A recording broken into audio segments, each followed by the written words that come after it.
നമ്മുടെ Cristiano Ronaldo പറഞ്ഞിട്ടുണ്ടായിരുന്നു, world കപ്പിന് തുല്യമാനമാണ് യൂറോ കപ്പിന് എന്ന് അദ്ദേഹം പറയുന്നുണ്ടായിരുന്നു.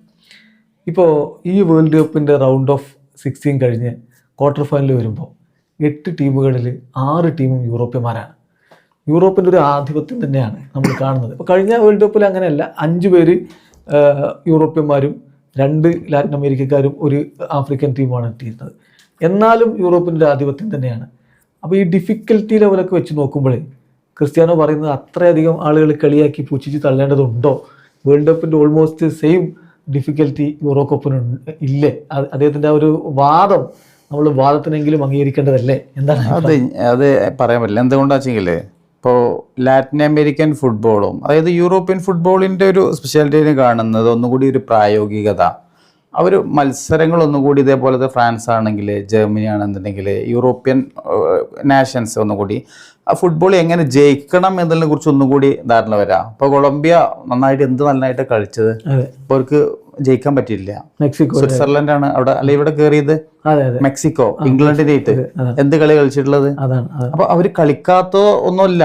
അപ്പോൾ ചില മത്സരങ്ങളിൽ ഒരു പക്ഷേ എന്താ പറയുന്നത്, ഇങ്ങനെ എങ്ങനെ വിജയിക്കണതിനെ കുറിച്ച് ഒന്നുകൂടി ചെറിയ ടെക്നിക്കലായിട്ടുള്ള സംഭവങ്ങളുടെ കാര്യങ്ങളിലൊക്കെ ഒന്നും കൂടി യൂറോപ്യൻ നാഷൻസിന് ഉണ്ട് എന്ന് തോന്നാറുണ്ട്. പക്ഷേ എന്ന് വെച്ചിട്ട് അതൊന്നും പറയാൻ പറ്റില്ല നമുക്ക്. ഇപ്പോൾ ബ്രസീലിനെ സംബന്ധിച്ചിടത്തോളം വേൾഡ് കപ്പ് ഏറ്റവും കൂടുതൽ നേടിയതാരാണ്?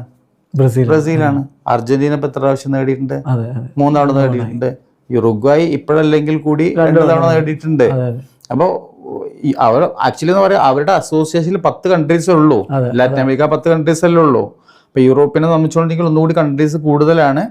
അപ്പോൾ യൂറോ കപ്പ് ഒരിക്കലും വേൾഡ് കപ്പിന് സമാനമാണ് അല്ലെങ്കിൽ ഒന്നും ഒരിക്കലും നമുക്ക് പറയാൻ പറ്റില്ല.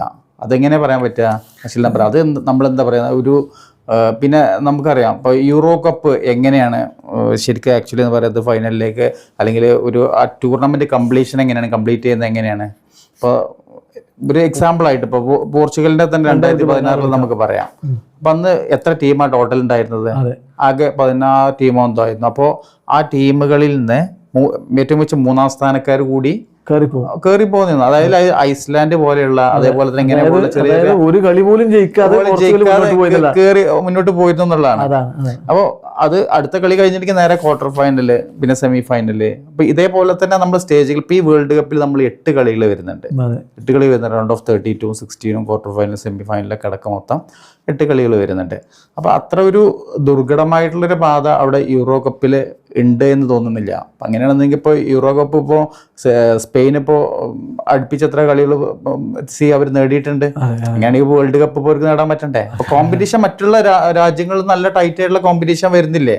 ഇപ്പോൾ ഫ്രാൻസിനെ സംബന്ധിച്ചിടത്തോളം 2018 നേടി, കഴിഞ്ഞ പ്രാവശ്യം അവർക്ക് നേടാൻ പറ്റിയിട്ടില്ല അല്ലേ? അപ്പം അങ്ങനത്തെ ഒരു രീതിയിലുള്ള ഒരു ആധിപത്യം എന്നൊന്നും നമുക്ക് പറയാൻ പറ്റില്ല. അപ്പോൾ അത് അദ്ദേഹത്തിന് വേൾഡ് കപ്പ് ഇല്ലാത്തത് കൊണ്ടുകൂടി അദ്ദേഹം സ്വയം ആശ്വസിക്കാൻ വേണ്ടി പറയുന്നതായിരിക്കും എന്നാണ് ഈ കൂട്ടം. പിന്നെ ഈ 3-ാം സ്ഥാനക്കാർ ഇപ്പോഴത്തെ പുതിയ വേൾഡ് കപ്പ് ഫോർമാറ്റിൽ 3-ാം സ്ഥാനക്കാർ മുന്നോട്ട് പോവുകയും അതുപോലെ തന്നെ നമ്മുടെ കേപ്പറിൻ്റെ വിജയങ്ങളൊന്നും ഇല്ലാതെ മുന്നോട്ട് കയറി ചെയ്തു. പക്ഷേ കിരീടത്തിലേക്കൊന്നും എത്തുന്ന അവസ്ഥ അതിൽ സംഭവിച്ചിട്ടില്ല. അപ്പം എന്തായാലും ഇത് വ്യത്യസ്തമായിട്ടുള്ള ഫുട്ബോൾ കൾച്ചറും കാര്യങ്ങളൊക്കെ ഒരുമിച്ച് വരുമ്പോഴാണ് അതൊരു ലോകകപ്പായി മാറുള്ളൂ. അതും ഒരു കോണ്ടിനെന്റിലെ മാത്രം സംഭവങ്ങളും കൂടി നമ്മൾ തുലനം ചെയ്തിട്ട് ഇതാണ് ബെസ്റ്റ് എന്ന് അല്ലെങ്കിൽ അതും ഒരുപോലെയാണെന്ന് പറയുന്നതിൽ അർത്ഥമില്ല. അത് പലപ്പോഴും നമ്മൾ സ്വയം ആശ്വസിക്കാൻ വേണ്ടിയൊക്കെ ഉണ്ടാക്കുന്ന ഒരു തിയറിയൊക്കെ ആയിട്ട് പറയാവുന്നേ ഉള്ളൂ.